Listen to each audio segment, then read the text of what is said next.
Breaking news ఇస్తున్నాం. ఏ రంగంలో వారసత్వం లేకపోయినా కూడా ప్రప్రథమంగా రాజకీయాల్లో మాత్రం వారసత్వం చాలా తప్పకుండా కనబడుతుంది. రాజకీయంగా ఒక నాయకుడు ఎదిగాడంటే ఆ కుటుంబంలో దాదాపుగా మెజారిటీ అంతా కూడా రాజకీయాల వైపుగానే చూస్తూ ఉంటారు. అటువంటిది ఒకటి జరిగింది. మాజీ ముఖ్యమంత్రి వైఎస్ రాజశేఖర రెడ్డి కుటుంబం నుంచి మరో వ్యక్తి రాజకీయాల్లోకి రాబోతున్నారట. రాజకీయాల్లోకి ఆ వారసుని దాదాపుగా ఈ రోజు నుంచే ఎంట్రీ ఇస్తున్నట్టు కనబడుతోంది. పొలిటికల్ ఎంట్రీ ఇవ్వబోతున్నారట షర్మిల తనయుడు రాజారెడ్డి. ఇవాళ కర్నూలు ఉల్లి మార్కెట్కి తల్లితో కలిసి రాజారెడ్డి వెళ్తూ ఉన్నారట. అమ్మమ్మ విజయమ్మ ఆశీర్వాదం తీసుకొని బయలుదేరినట్టు తెలుస్తోంది రాజారెడ్డి. అయితే YS Rajasekhara Reddy political entry పైన చాలా రోజులుగా వైఎస్ రాజారెడ్డి రాజశేఖర రెడ్డి వారసుడిగా వైఎస్ రాజారెడ్డి పొలిటికల్ ఎంట్రీ పైన చాలా రోజులుగా ప్రచారం జరుగుతోంది. ఇటీవల వైఎస్ 16వ వర్ధంతి వేడుకలో కూడా రాజారెడ్డి పాల్గొన్నారు. సో 16వ వర్ధంతికి సంబంధించినటువంటి ఆ సమయంలో కూడా రాజారెడ్డి తన తల్లితో పాటుగా అక్కడే ఉన్నారు. సో రాజారెడ్డి డైరెక్ట్గా ఇప్పుడు షర్మిలతో కలిసి ఉల్లి మార్కెట్కి వెళ్తున్నారట. సో డైరెక్ట్గా మా ఏపీ ఇన్స్పెక్టర్ కృష్ణమోహన్ దగ్గరికి వెళ్తాను నేను. కృష్ణమోహన్, సో రాజకీయాల్లో డెఫినెట్గా వారసత్వం అనేది ప్రప్రథమంగా ఉంటుంది. ఏ రంగంలో రాజకీయాలు ఎంకరేజ్ చేసినా చేయకపోయినా రాజకీయాల్లో ఎవరి అనుమతి లేకుండా డైరెక్ట్గా ఎంట్రీ ఇవ్వచ్చు. ఉదాహరణకి మనం కార్మిక నియామకాలని లేకుంటే రకరకాల ఉద్యోగాల్లో ఇక్కడ కూడా రకరకాల రెస్ట్రిక్షన్స్ ఉంటాయి. కానీ రాజకీయ అటువంటివి ఏమీ లేవు. ఆ తర్వాత వచ్చాక ప్రజలు డిసైడ్ చేస్తారు ఉండాలా లేదా అనేది. సో రాజారెడ్డి రాజకీయంగా ఎంట్రీ ఇచ్చినట్టే భావించాలా? ఇక ఈ దెబ్బతో ఈ రోజు నుంచి డైరెక్ట్గా తను తన తల్లితో పాటుగా ట్రావెల్ చేయబోతున్నారు. ఇక రాజకీయాల్లోకి తన అరంగేట్రం అయిపోయింది అనుకోవాలా?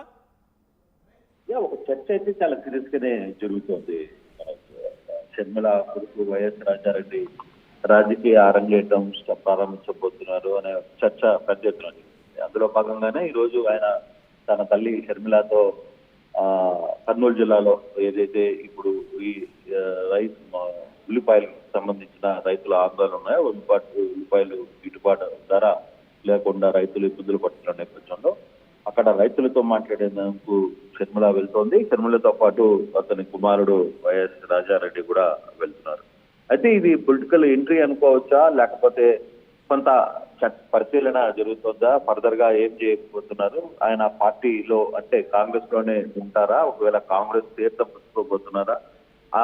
అది ఎక్కడ ఆంధ్రాలో తన రాజకీయ అరంగేట్రం చేయబోతున్నారా లేదా అనేది కొంత డిస్కషన్ అయితే జరుగుతుంది. బట్ పొలిటికల్ ఎంట్రీ అయితే ఖచ్చితంగా ఉండబోతుంది. అందుకే విజయమ్మ ఆశీస్సులు కూడా తీసుకుని బయలుదేరారు అనేది ఒక చర్చ జరుగుతుంది. బట్ ఇది ఎంతవరకు అఫీషియల్ గా ఆయన తన రాజకీయ అరంగేట్రం చేయబోతున్నారని ఒక చర్చ జరుగుతుందా, లేదు వైఎస్ కుటుంబంలో మరో రాజకీయ వారసుడు రాకపోతున్నాడు? అంటే వైఎస్ కుటుంబంలో ఇప్పుడు జగన్ ముఖ్యమంత్రిగా ఉన్న పనిచేశారు. తర్వాత ఆయన తర్వాత షర్మిల రాజకీయాల్లోకి వచ్చింది. తర్వాత తన కుమారుడు కూడా ఇప్పుడు వైఎస్ రాజారెడ్డి వారసుడుగా రాజశేఖర రెడ్డి వారసుడుగా రాజారెడ్డి కూడా రాబోతున్నారు చర్చ జరుగుతుంది. ఇది ఎంతవరకు ఉంటుంది, ఎంతవరకు అఫీషియల్ గా? బహుశా అయితే రాజకీయాలకైతే వచ్చే అవకాశాలు అయితే ఉన్నాయని చెప్పి చెప్తున్నారు. కానీ బట్ పూర్తిగా ఒక ప్లాన్ ఆఫ్ యాక్షన్ ఏంటి, తన రాజకీయ ఎంట్రీ ఏ విధంగా ఉండాలి, తర్వాత పార్టీలో సీరియస్ గా జాయిన్ కావడమా, పార్టీ యాక్టివిటీస్ కి ఉండడమా? ప్రస్తుతానికైతే ఇప్పుడు ఎక్కడ ఎన్నికలు జరిగే పరిస్థితులు కూడా లేవు. సో ఈ రాజకీయ అరంగేట్రం ఇప్పుడే చేయాలా, కొంత ఆలస్యంగా చేయాలా? ఈ లోపల అసలు రాజకీయాలు ఎలా నడపాలి, ఎలా వంట పట్టుకోవాలి, ఏ విధంగా ఉండాలి అనేది ప్రజల్లో తిరిగే అవకాశం ఉంటుందా ఏంటా అనేది కొంత చర్చ అయితే జరుగుతుంది. బట్ రాజారెడ్డి రాజకీయ ప్రవేశం మాత్రం ఉంటుంది అనేది పక్కా సమాచారం ఉంది మనోజ్. రైట్. ఇప్పటికే షర్మిల అటు గతంలో వైసీపీ అధికారంలో ఉన్నప్పుడు కూడా అన్నను విభేదించింది.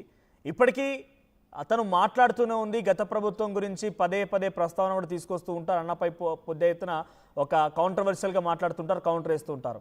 ఇప్పుడు రాజారెడ్డి కూడా సిద్ధమయ్యారా మేనమామపై కౌంటర్ వేయడానికి? ఆ రాజారెడ్డి కూడా సిద్ధమవుతున్నట్టు కనబడుతుందా? ఆ కుటుంబంలో ఎటువంటి చర్చ జరుగుతోంది? ఇక్కడ అంటే బేసిక్ గా ఒకటి, తన తల్లి షర్మిల దాదాపుగా 3000 కిలోమీటర్లు పాదయాత్ర తన అంటే వైకాపాలో ఉండి పాదయాత్ర చేసినా లేకపోతే ఇంకో రకంగా ఉన్నా ఆమె ఇప్పుడు విభేదించి కాంగ్రెస్ లో చేరినా లేదు తెలంగాణలో పార్టీ పెట్టినా కొంత రాజకీయాల మీద షర్మిలకి ఒక అవగాహన ఉంది. స్థానికంగా ఆమె మాట తీరు కావచ్చు, ఆమె ప్రెస్ ని అటెండ్ చేయడంలో కావచ్చు చాలా సక్సెస్ఫుల్ గానే ఆమె ఉన్నారు. బట్ పూర్తిగా కూడా చాలా స్ట్రాంగ్ గా మాట్లాడగలదు ఆమె. అయితే ఇప్పుడు రాజారెడ్డి ఏంటి ఇప్పుడు రాజారెడ్డి వాళ్ళ మేనమామ మీద కౌంటర్ ఇచ్చే పరిస్థితి ఉండదు.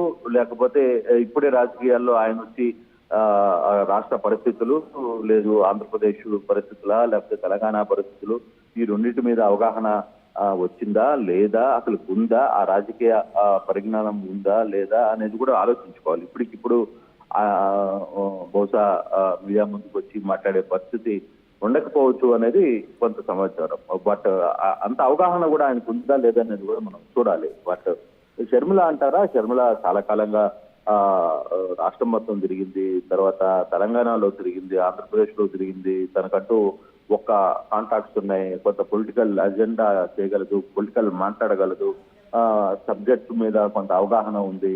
సో బట్ ఈ రాజారెడ్డి చిన్నపిల్లవాడు ఇంకా ఆ స్థాయిలో ఉందా లేదా, అసలు రాజకీయంగా అతను ఎంతవరకు సక్సెస్ అవుతాడు, రాజకీయంగా ఎంత వరకు మైలేజ్ ఇవ్వగలడు, బహుశా తల్లితో పాటు కొన్ని రోజులు తిరిగే అవకాశం ఉంటుంది. ఇప్పటికిప్పుడు ఆయన కౌంటర్లు ఇచ్చే పరిస్థితి ఉండదు బహుశా. కాకపోతే ఇప్పుడు ఏం జరుగుతుంది అనేది చూడాల్సిన పరిస్థితి. అసలు అరంగేట్రం కూడా అఫీషియల్ గా ప్రకటిస్తాడా లేదా అనేది కూడా చూడాలి. Right, thank you Krishnamohan.